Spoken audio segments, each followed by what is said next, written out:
boys and girls, students of Dhamma classes, all students of secondary and tertiary education, teachers, parents, and grandparents who are guiding students to be successful, all right, in all things that they do.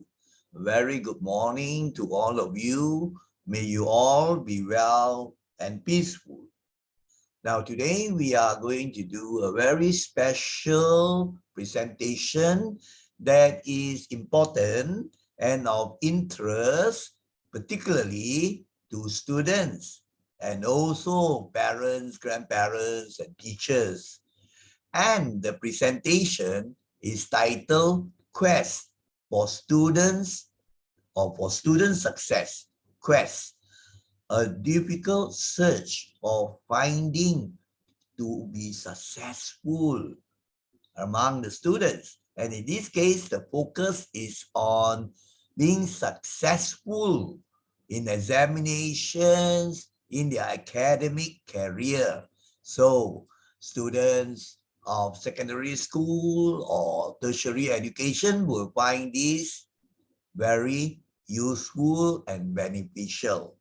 So a quest, remember, is a long and difficult search, a chase in order to be successful in their studies, in their academic life, and in the examinations.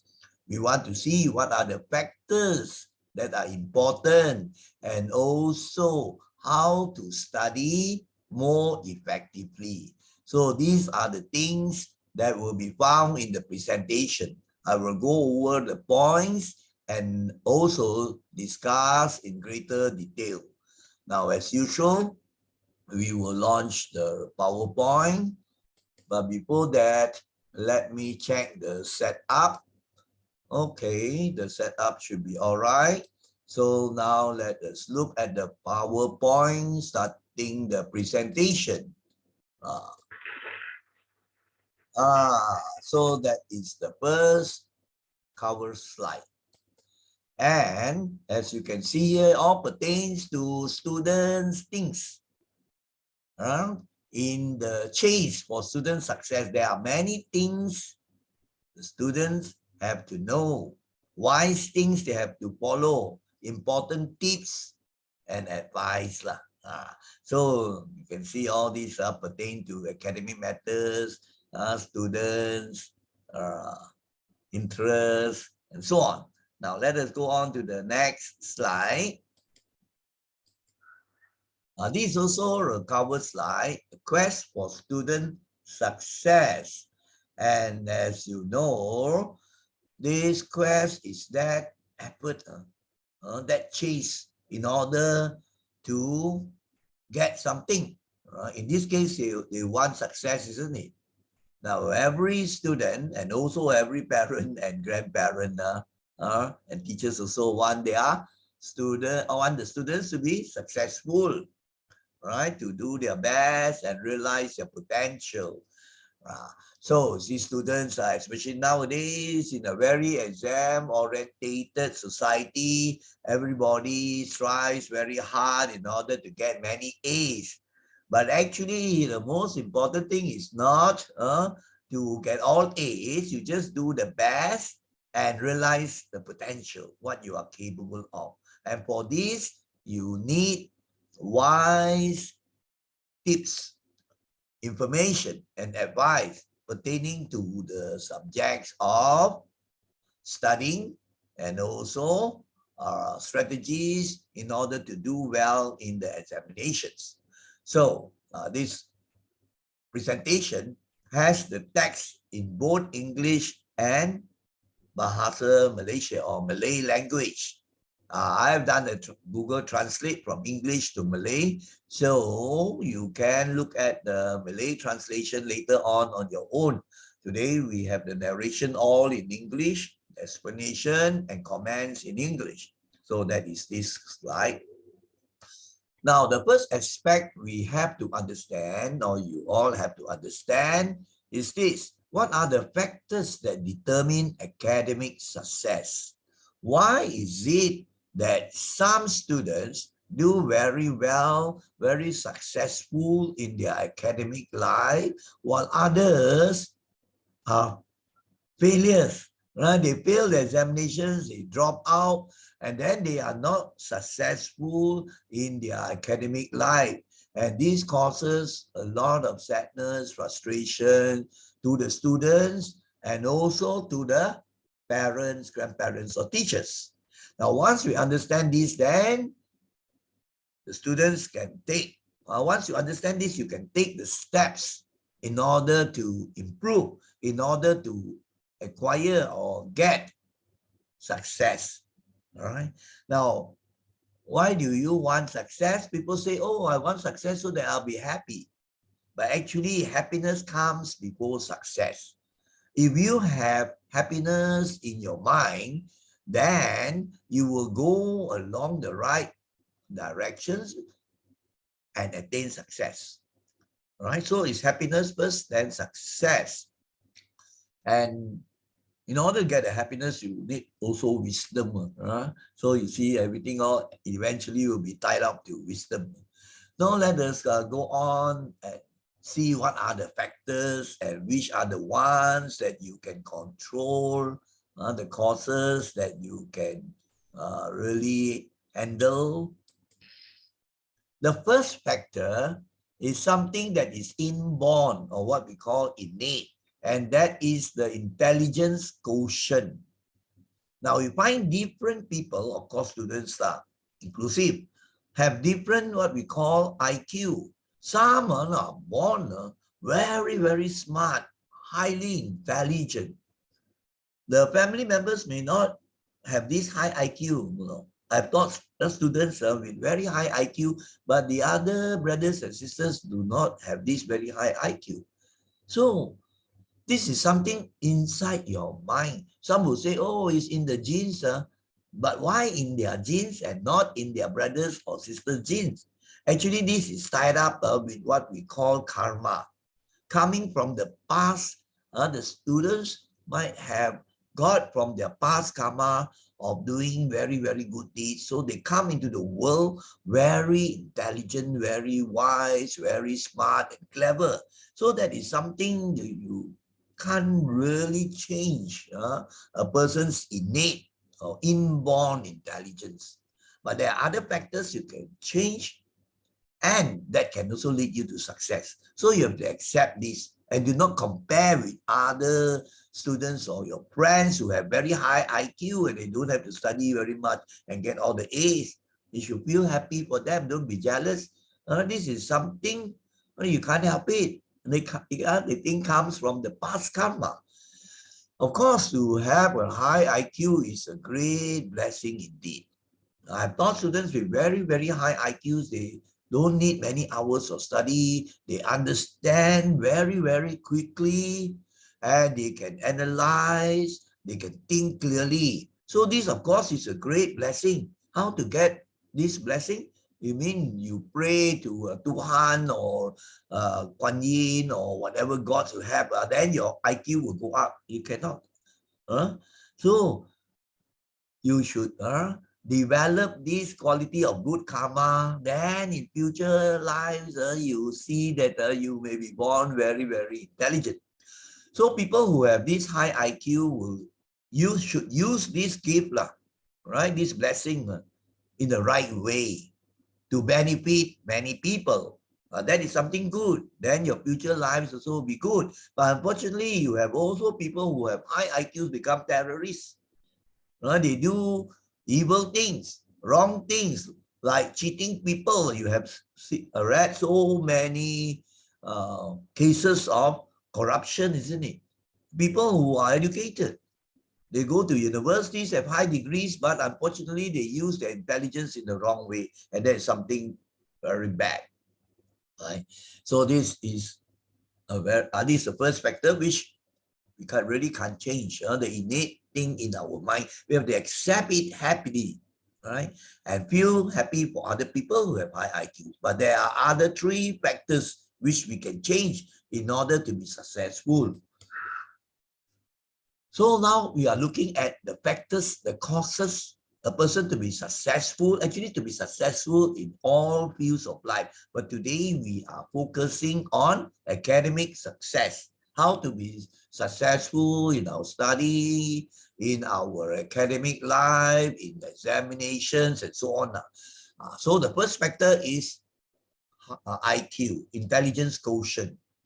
Now, when you look at examples in history, not all people can be like these geniuses, you know. Now let's look at examples, right? You have Leonardo da Vinci, who lived many hundreds of years ago in Italy. Fantastic artist and also scientist. You know some of the fantastic works of art like Mona Lisa, Last Supper. Last Supper was not by him, perhaps. Now, one very famous one is Mona Lisa, isn't it? Apart from that, he actually also discovered many other things pertaining to science, though.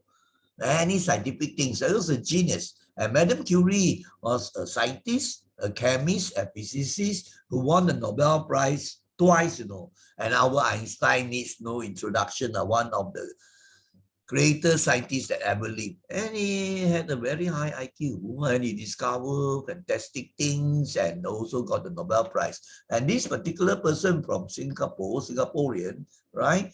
Inan Colley.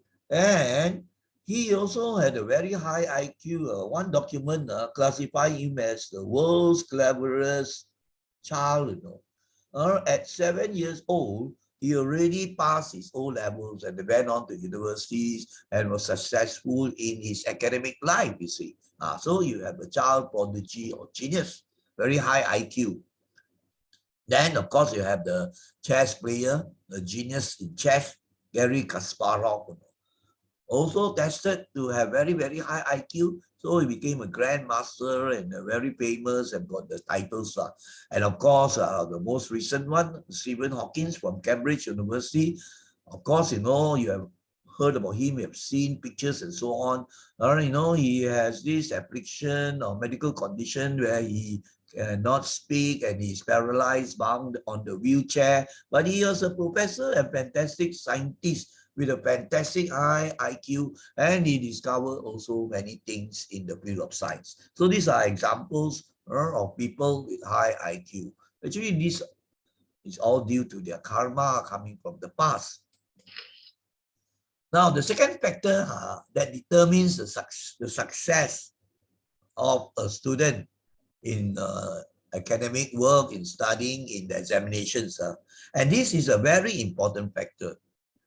You may not have a very high IQ, but if you have this factor, right, you have this quality, then you are heading for great success and perhaps even many, many A's. And that is effort, diligence, or the hard work that you put in. Laziness, all right, causes the fools to fail in what they do. Diligence is the key to success. Diligence means being hardworking. And this is so true. So, yeah, I have taught so many students, I don't know how many thousands, right? And over 40 years or so, I found that all those that have great success have this quality of being very hardworking. Of course, there are some with very high IQ and still very diligent and they get all the A's, you know. But I've also taught students who don't have very high IQ, but extremely hardworking. And they also come out with fantastic results in their examinations. And later on went to universities and now being very successful in their career. So do not forget this important factor which is under your control. Whereas a student who is lazy, leceh, right, tidak apa attitude, mixes with wrong people, doesn't do the homework, doesn't do properly the projects. So this will lead to failure. So remember this, you have to train. And we'll see later on the other factors. You can see this animated one to show that these students are very, very hard working. And of course, teachers Or like the students who are hardworking, isn't it? They try their best. Even though they do not get the best result because the IQ may not be so high, doesn't matter. They have tried their best and so hardworking. As the saying goes, it does not matter if you are not the best. If you don't get the best, what is important is that you have tried your level best. You have been very hardworking, honest hard work, isn't it? But today, unfortunately, some people, instead of, being hardworking, honest, work, they try to cheat, cheating and all the wrong ways in order to get good results.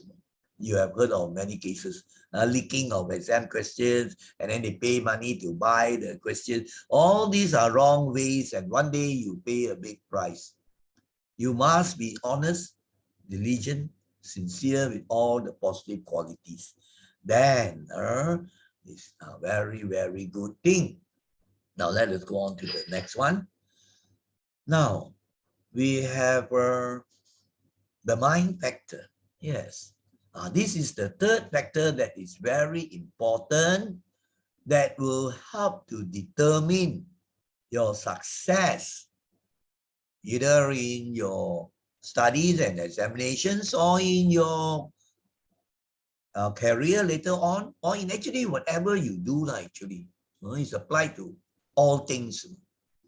And that is the mind factor. What is the quality of your mind? And this can be trained. If we train the mind, then the mind becomes more powerful.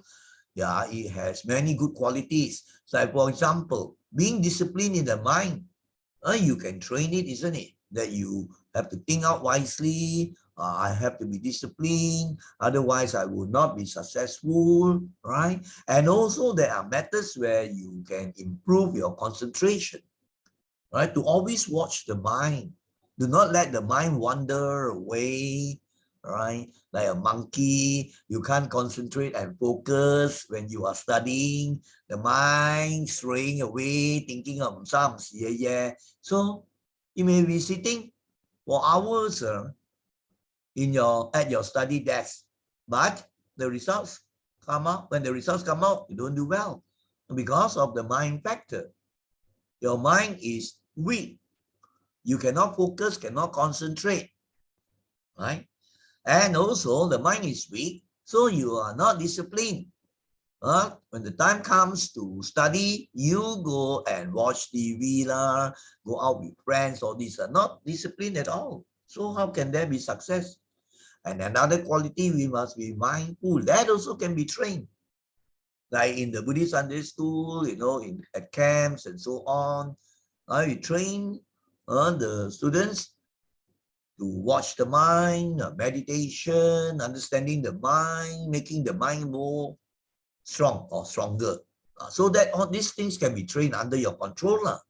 And when you have that, wow, you find that even though your IQ may not be very high, that you take longer time to work out a solution, but you can do it, isn't it?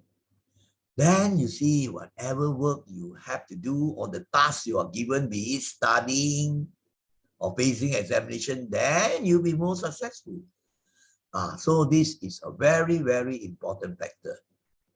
I have taught students also who are very diligent, right? Very diligent and also quite good IQ, but very, very weak mind. Right?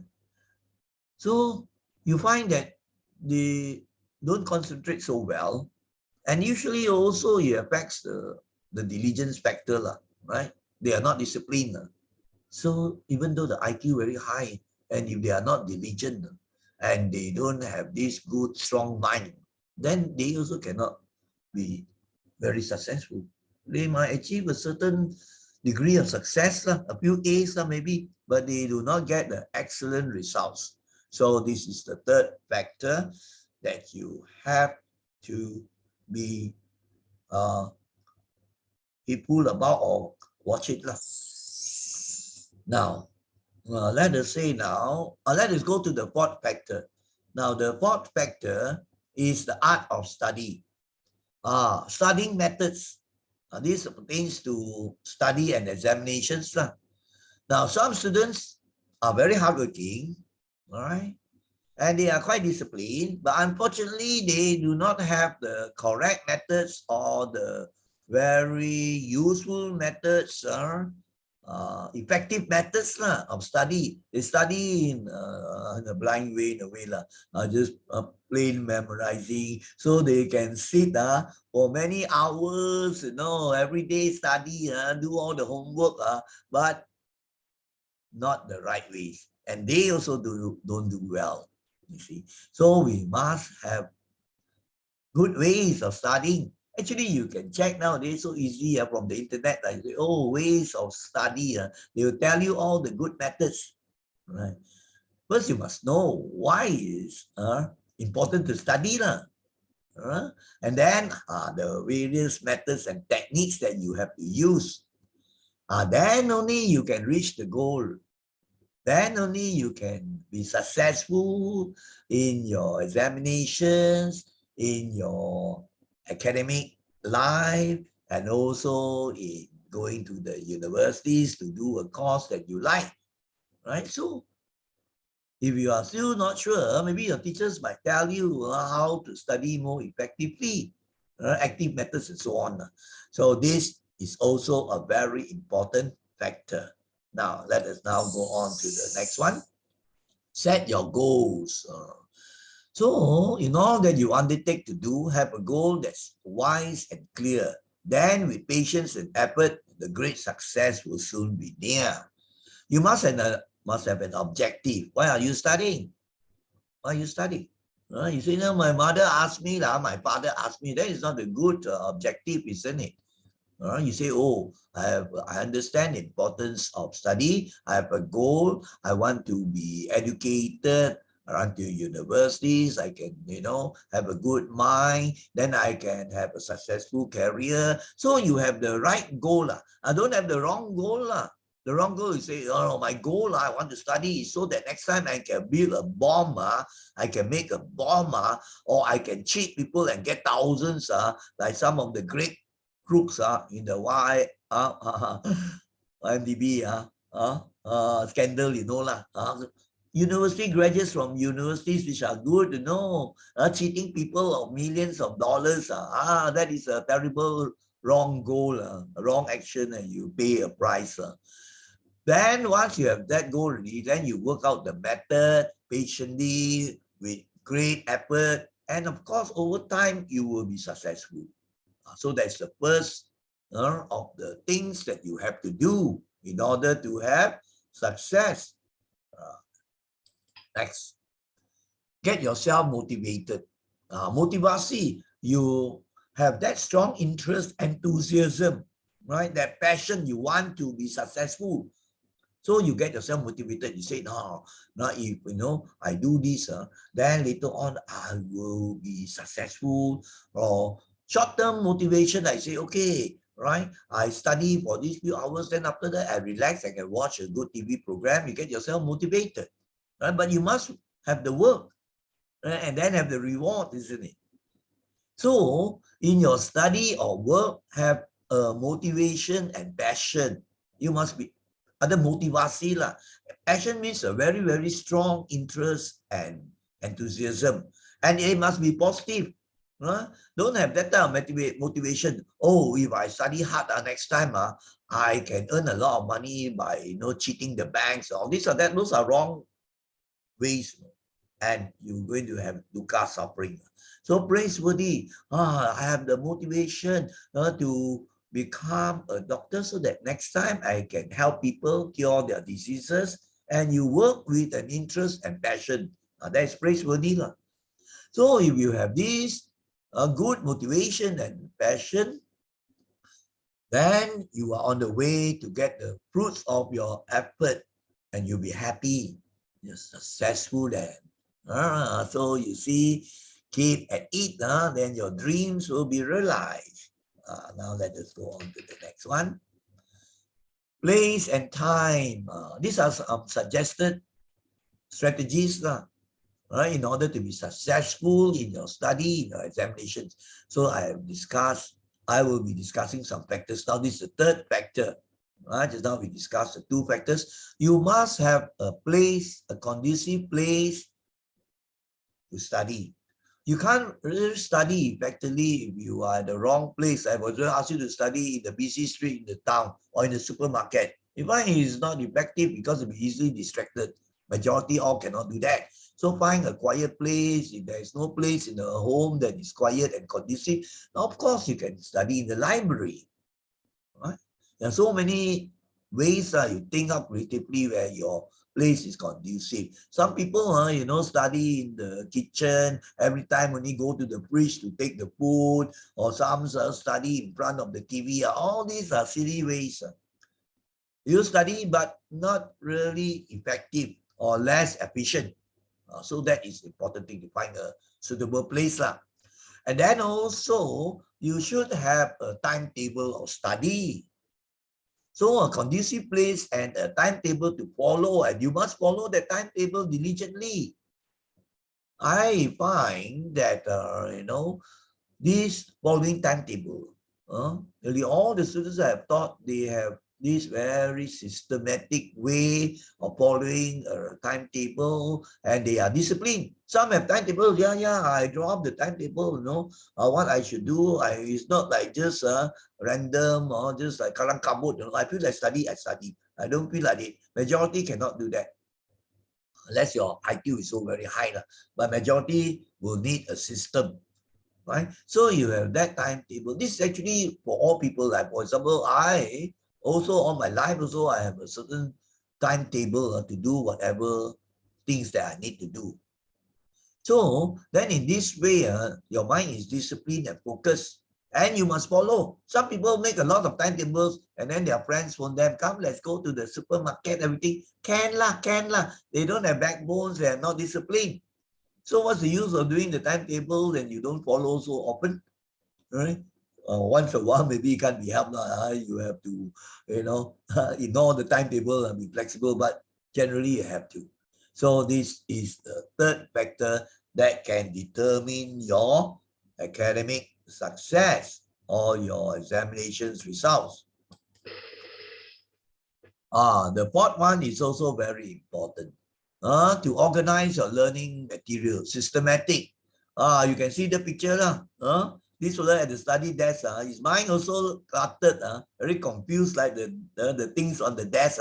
Now, where did I put? There is one memo, no, and the memo says how to keep your desk tidy. Now, where did I leave it?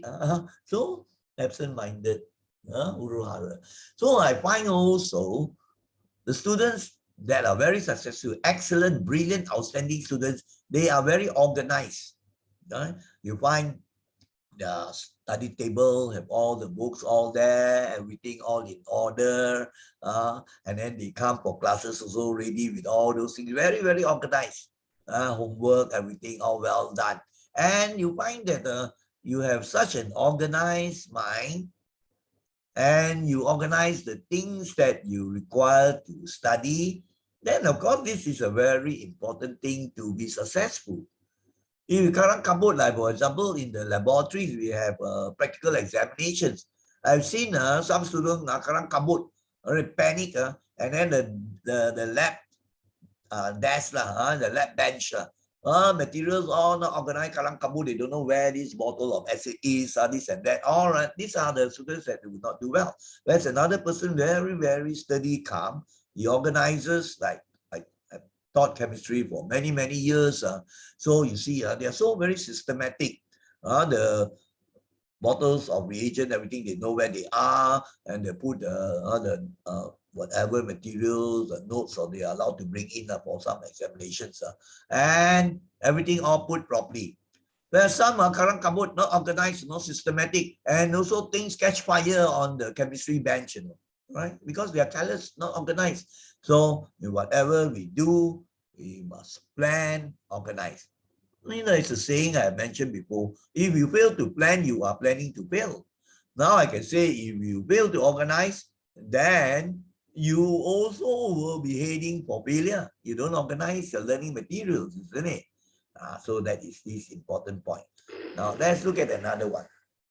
Understand and your learning materials. Yes, whatever work that you do or whatever lessons that you follow, the teachers that who are teaching, you must make sure you have understanding. Very important. We cannot just blindly memorize all those things. Especially nowadays, they set higher order thinking questions in examinations. You cannot just memorize and vomit out the things. You must be able to think. And you need practice. Right? Now, if you don't understand us, or maybe get help from people who can help you. Of course, nowadays many people go for tuition, but those days we never had tuition. So we have, now it's very easy. We have the net, also the internet, where you can search for that subject or that area of subject. Then you can read up more, then you begin to understand slowly. You have also tutorial lessons over the net and so on. So know how to use. But you know what the students do most of the time? Use the internet or to play the games or chit-chat, all this stuff. And then last few months, if you want to study very hard, you think they can do very well? This is foolish, isn't it? So remember, understanding whatever you are doing. And this also not only applies in the studying and also in your academic life. Later on, when you work in the factories, you have the tasks and the projects. So how can you carry out the work if you don't understand, isn't it? So very important. If you don't understand, you may be doing the wrong way. So this important aspect, learning is ineffective if there's no understanding. Much time is wasted. You waste so much time, and you will gain hardly anything. Many students, during my time, they just memorize the things. Essays also memorize. Whereas you should try to really put in the effort and learn the language better, improve your English, and then also practicing the writing and so on. Then you can do honestly and more effectively. So that is this understanding. Now let us go on to the next one. This involves also a very important aspect of effective study. You can't deny that we need to remember, isn't it? Of course, thinking and understanding important, but memory also important. Now, for example, do you remember the formula? Do you remember what to do in the experiment? Do you remember what is the method that is used? So you can't deny the memory aspect. Even in the Dhamma practice, there is this word called sati. That means to remember, to recollect what you have learned and understood, and to put into practice.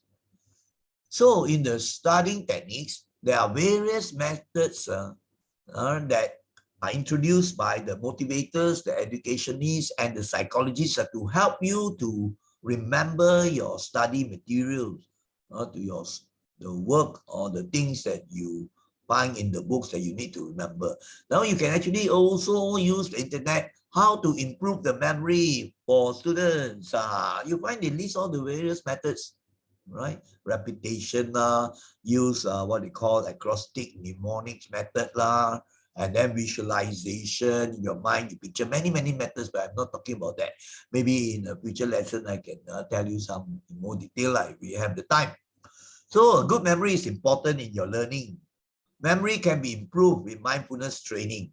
Now, actually, in the practice of the Dhamma, if we are trained or we are taught how to do meditation pertaining to mindfulness, to be aware, to know, we have that also.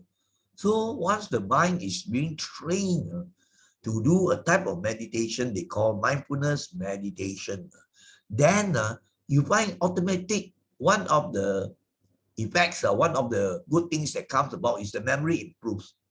I find this very useful. I used to, be quite forgetful in certain things. But then after the mindfulness meditation over the years, then I find I can remember things better. So this is also a good Dhamma method. But the usual academic methods you can find over the net. This one very important. Concentrate.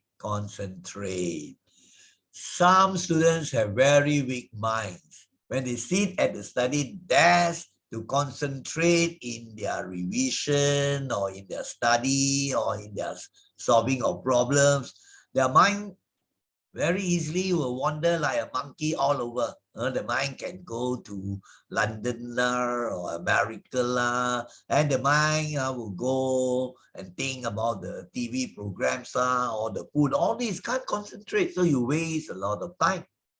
Again, this can be trained, right? In the Sunday school, you allow them to sit and just concentrate and watch maybe the breath, breathing in, breathing out, just to concentrate. And be always aware when the mind goes away, runs like a monkey, you have to chase that monkey and bring it back, which means you must bring the mind back to the present moment to concentrate what you are doing.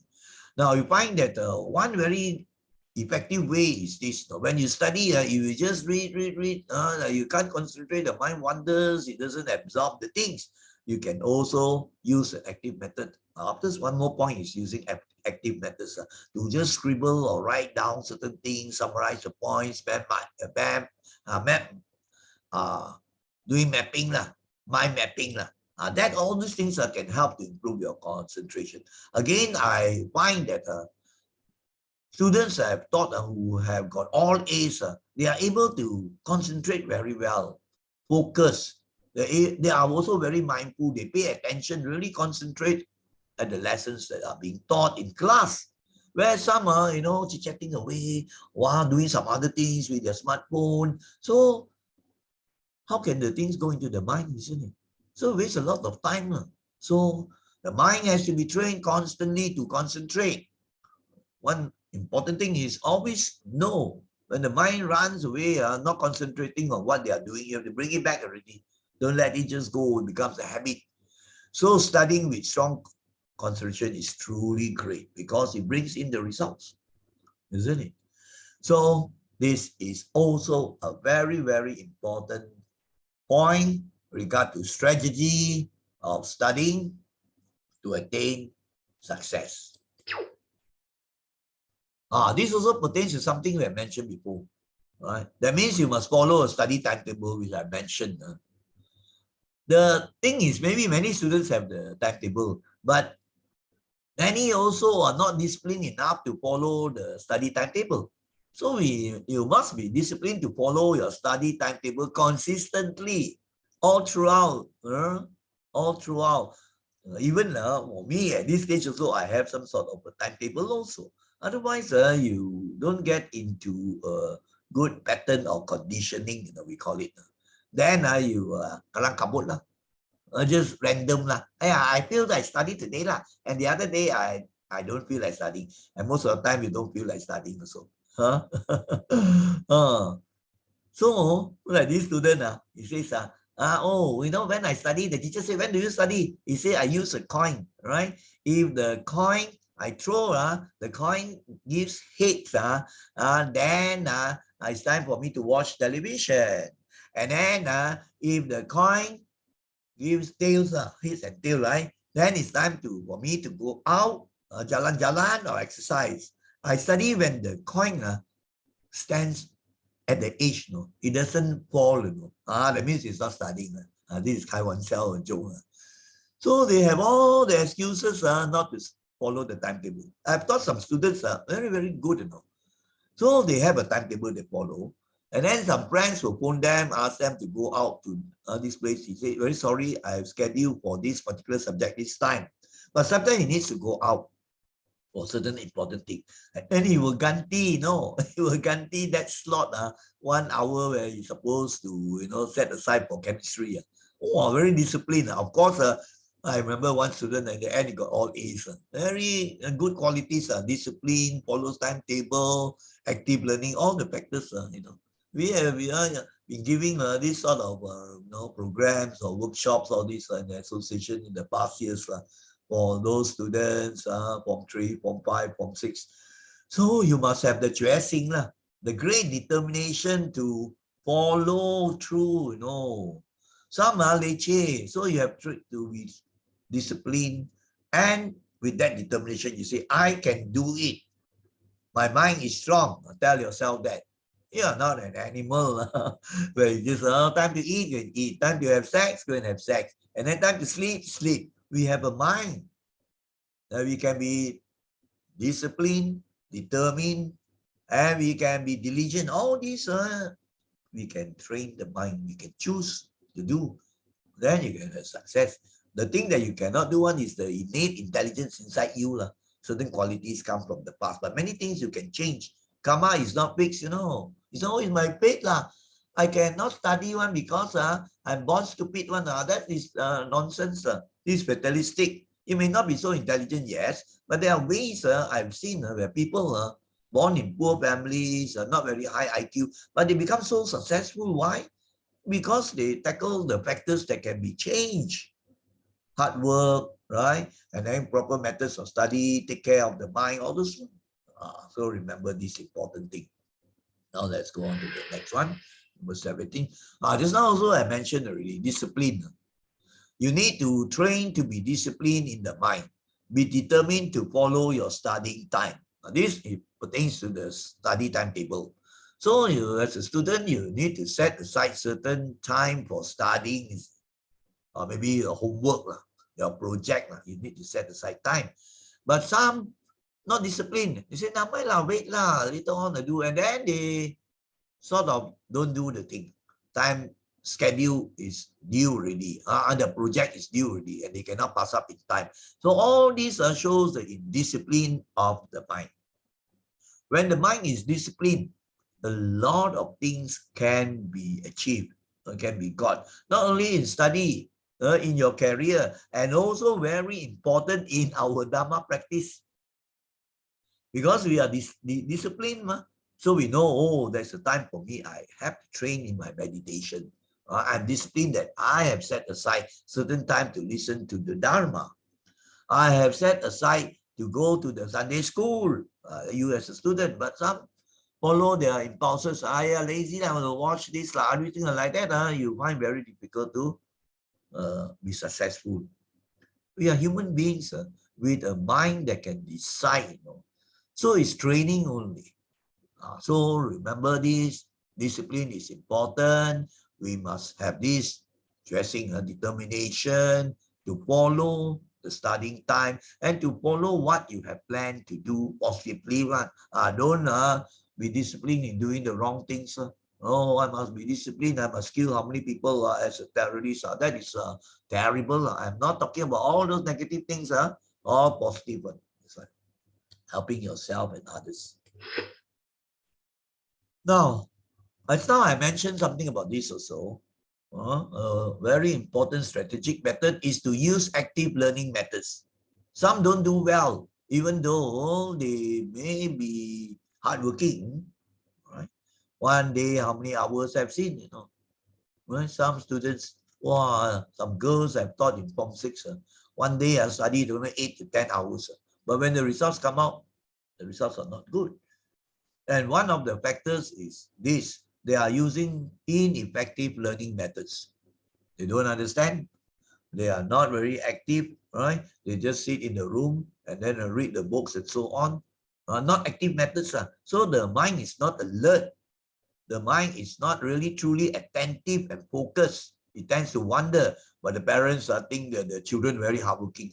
When they look into the room, my son, Johnny, is so hardworking, One day sitting at the desk, looking at the books, or some say, looking at the computers, and now also very happy. But they don't know that they are not really doing the proper learning. Even though they are learning, but they are using the wrong methods. As I told you, just sheer memorizing, just reading the thing until the book also drops out from their hands because they have become sleepy. So you must learn to use active learning methods like, writing some of the notes, summarizing, as I mentioned, mind mapping, and then also to ask questions in your mind yourself, solving problems, right? Asking yourself, why is it like that? And then searching for the answers. All these keep your mind alert and active. So remember this. active learning methods. Of course, nowadays you have so many books and there are so many things on the internet that teach you, how to do this. If you don't know, you can ask the teachers or ask people who can help you, your parents or your teachers in the Buddhist association or whatever. If you want to contact me, you have some problems, you are free to do so also. I'll help you wherever I can. So, rote learning, that means just sheer memorizing without much understanding. And passive learning, just like I told you, just stare at the book, reading until you fall asleep. These are poor study ways. You must learn how to have good study methods. Again, you can get the information from the net. Good study methods. Wow, they suggest so many ways. Then you have bright future days. If you are using good study ways, you have bright future days. Now I compose all these in the form of rhyming couplets. So that it's nicer to read, you see. Of course, the Malay translation, you cannot follow that. I just use a Google Translate to translate into the Malay so that those who are, they are not so confident in English after listening and reading English, they can also read for themselves the Malay version. So this can benefit more people. Now let us go on to the next point. This is a classic method that has been known a long time ago, using what we call the Sq3r technique when we are reading the textbooks, revision books, or reading things on the internet also. As we are learning now, you have what we call it virtual learning. Now you cannot, with the pandemic, you cannot go to classes physically, so you have to do online learning and also looking at certain websites.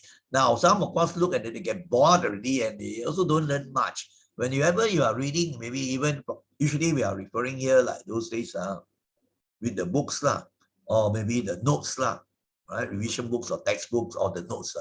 So this is a classic method. These are the steps. Firstly, you want to read that, say, that particular book, like maybe a novel, right? A literature book. You have to survey first, look at the contents and know what this is all about, right? So you have a general picture of the things. And then as you are doing this, you must always have the question in your mind. Why is it like that? How is it solve this problem? So you question and then read. And you read also, you must have those qualities of the mind like concentration, focus, and all those things, Then after having done this, comes the stage of recitation. Now, reciting means to go over. You can go over, let's say, important principles. You can go over in your mind. Some they like to say out, because certain things you might have to memorize. Right? You recite. You say, oh, the formula for solving this maths problem is this. E equals this problem must be solved using E equals mc squared. So you recite out in your mind. And then it's repetition also. You have to go over more times. You see? So if you do it like that, then the thing goes in your mind. And then, of course, review. Review will be to revise. From time to time, you have to go over. Over time, what you have learned, you forget. But your study must be over a period. Don't do last moment work. From day one, you have to already study the things. But you say, study already, near the exam, I forget. That is a lame excuse. You study, of course, the memory cannot be sustained, but the thing is inside already. So near the exam, you revise or review again. Very easy, those things come back. Whereas you do last moment work all throughout, you have not been studying properly. Then last moment you try to, try to memorize stay late at night right? Some may break down, You don't talk about just a few exceptions. They may be having very high IQs who could do that, but majority cannot. You need to have the revision, but you have done before already, so it's easier to remember. We have done this Sq3r method.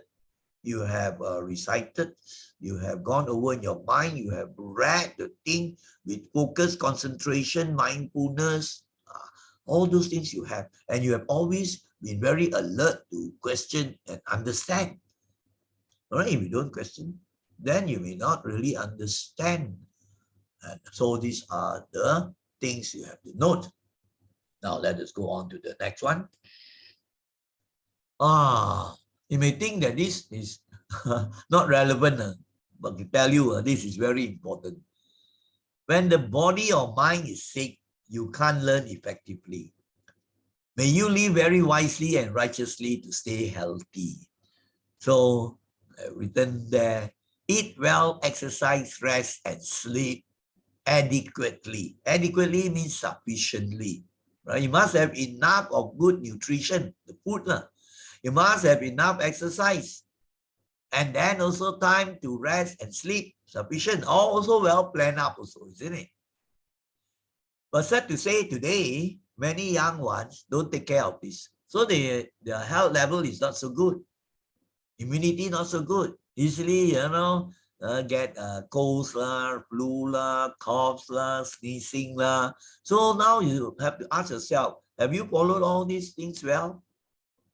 To eat the proper food and not just every time indulging in junk food only. This is not good, isn't it? Or you taking all those minimum gas, the aerated drinks that has a lot of gas. They should be drinking plain water or maybe good fruit juice. And now also they say they drink coffee, maybe once or twice a day is good. So the nutrition is very important to build up your immunity, to give you strength and energy and so on, isn't it? And then this thing is very lacking today among many young people. You do not have enough exercise. So if you do not have enough exercise, then you find that you can fall sick more easily. Immunity goes down. Remember, I told you this joke before already, I think, of the student, probably secondary student. He always doesn't feel well, tired, and then a headache, body aches, all those things. So one day he went to see the doctor, and the doctor checked his system, really nothing really wrong with any of the organs. Then the doctor also suspects that he lacks exercise. So the doctor asked him, do you exercise and play games or not? He said, yes, I play games every day. Well, doctor very happy. So play games because the doctor has in mind, maybe he's playing tennis or badminton or ping pong or what. Then the doctor asked, how many hours a day or how long do you exercise a day? He said, until the battery runs out. That means until the battery of his smart gadget, Game Boy or whatever, until it runs out. This means that he's actually exercising or playing the games just using the smartphone and all those high-tech devices. He's not getting any exercise. So these points are important. You have enough rest because you overwork. Some must study so many hours without sufficient rest, then the mind can't take it well already. So you see poor studying methods. And then some near exam, they sleep at 2 a.m. In fact, normal times also, instead of sleeping by 11 or 12 for students, they must have 7 or 8 hours a day, right? A night. So they so busy from 11 to 2 a.m., 11 p.m. to 2 a.m., busy on the internet. And then some at the mama stores those days. And then chit-chatting, playing games, and then they sleep at 2 or later than that. Then next morning got to wake up to go to school or college and so on. So they don't have enough quality sleep. And they also don't realize that the research shows that immunity system of a person is built up generally between the time 11 to 2 a.m. So your immunity system has no chance to build up.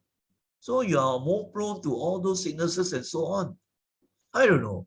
Those days, until now also I practice this. I was taught by my teachers, early to bed, early to rise, makes a man healthy, wealthy, and wise. So I sleep well before 11 p.m. And then I wake up very early. Now actually I am doing this recording started at 3 something a.m. because I have got enough sleep because I go to bed early. And the early morning very, very quiet. And so I find I can do the work much easier. So remember this, And then also another point not mentioned here is, maybe it's in the last slide, that we have to take care of our mind to really practice a religion that you have. If it's Buddhism, of course, you have to practice the Dhamma, right? Like some chanting, some Buddhist prayers or meditation, or reading at the Buddha's words. Or if you are of another religion, you follow the teachings of religion, right? To strengthen the mind. So Christians, maybe they have their very good daily prayers, or they read their scripture and so on. This is to strengthen their spiritual and mental aspect. So that is also important. Now let us go on to the 21, number 21. This is a very important thing, to practice mindfulness all the time. Now, mindfulness, actually, the original meaning is from the word sati. That means to remember, to recollect what you have taught, what you have been told to do, to follow. This also applies in, of course, very important in Dhamma practice, but also applies in your everyday life. Now, if you, for example, are attentive in class, or you really have effective reading and so on, then you also have to be able to remember, isn't it, to recollect. But here you have another aspect, the usual meaning that many people take is to be aware, to be alert, attentive, to know what is happening. Then your mind becomes very strong. It always knows what is happening in the mind, in the body, in the environment. And it is alert and attentive to all the things. This way, the mind is becoming strong, becoming stronger, always aware. And then, of course, they are very, very careful, heedful, be cautious not to do the wrong things that will bring negative results. But if you are not careful, not heedful, you are doing the wrong things, like, for example, eating a lot of junk food while you are studying or reading, right? Or you are not heedful of the temptations, friends calling you out to go for a party when you should be studying, all those, not being cautious. But if the mind is trained to be mindful, and also at the same time to be wise, having the wisdom, then you find your memory will improve. And you are more alert and attentive. And this is a key to great success in whatever you do. Right? So mindfulness is an important thing. Now we come to the last slide already. Now, let us say certain important things. Now, in this presentation, we have touched on important aspects of how to be successful, right, in your quest, in the academic world, or in the studying and in the examinations, particularly this area of focus. But you find that many things also can be applied in all fields, in your career, in your family, and so on. All can be used actually. But of course, this one is anchored onto students studying and then facing examinations, and also in their academic life. So I want to emphasize these important things, because sometimes people are very lucky, examinations they study, hey, the questions all come out, right? They are very, very blessed. The mind is alert, and the body is healthy also. So with all this, but there are some people very unlucky, that means they very diligent, have studied very well. I've taught students like that also. Study very well, quite intelligent, all the qualities. But on the day of the examination, they fall sick, stomach ache, and so on. I've taught students like that, and cannot do well really. Why is it? They say, yeah, the player unlucky, the player unlucky. But Einstein said God does not play dice with the universe. I mean, nothing happens by luck. So why is it? This is what we call the very interesting question of lady luck. But there's nothing to do with luck. Actually, is also tied up with our karma, right? There's certain things of the past happen. So that's why that fella is so-called unlucky. Doing all the work, everything on that day, the fella is sick. The fella, as I taught one student, excellent in mathematics, predicted to get A for all the papers in the STPM. But on that day when she had the subject, one of the subjects for maths, there are 2 subjects in maths, right? So, wow, the person got a terrible headache and everything. So when the body is so sick, terrible headache, so can the mind think well? Very difficult. So you see, unlucky. So in the end, she nearly failed that paper. Of course, the other papers she okay. So this one doesn't happen by, there are various factors. One of it, of course, were you careful with your diet and all those things. But the place is very careful. This is called not enough blessing. So the blessing will come through whatever you do in the present and what you already did in the past. In the past, you can't help it. So now you just have to do all the good you can. So that's why I make this statement, a very important one for the ending. When you live more righteously. Righteously means follow your moral conduct, the morality rules. Don't do the wrong things. And then also use the wise ways according to what you are taught in Dhamma, for example. Then you find the blessings of happiness and success become more likely. Good things come when you do good, right? When you have, a lot of good actions of the body, speech, and mind. So these are the important things in the presentation. And the last statement is very important, right? When you live more righteously and wisely, then blessings will come. Blessings don't come by just you on your exam, go and pray and pray and pray. Never did enough work, not diligent, use stupid methods, right? No goals, everything, all the things I mentioned. So blessings come when you actually, to sum up in Dhamma terms, is practice the Dhamma well. When you practice the Dhamma well, then leave the rest all to the course of nature, right? So before we say sadhu 3 times, I would like to take this opportunity to thank all the students of the secondary classes of Dhamma, and also all the students in the secondary education, tertiary education, and also all the parents and grandparents and the teachers who are guiding students, be the students in the secondary schools or the colleges or universities and so on.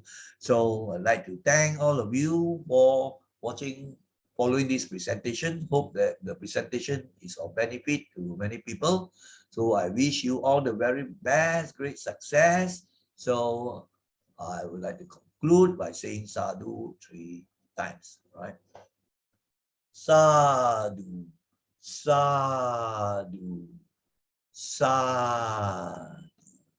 Once again, great thanks to all those who have been following this presentation patiently, with good concentration and focus and mindfulness. So may you all be happy and successful, and may the Dhamma be with all of you always. Take care.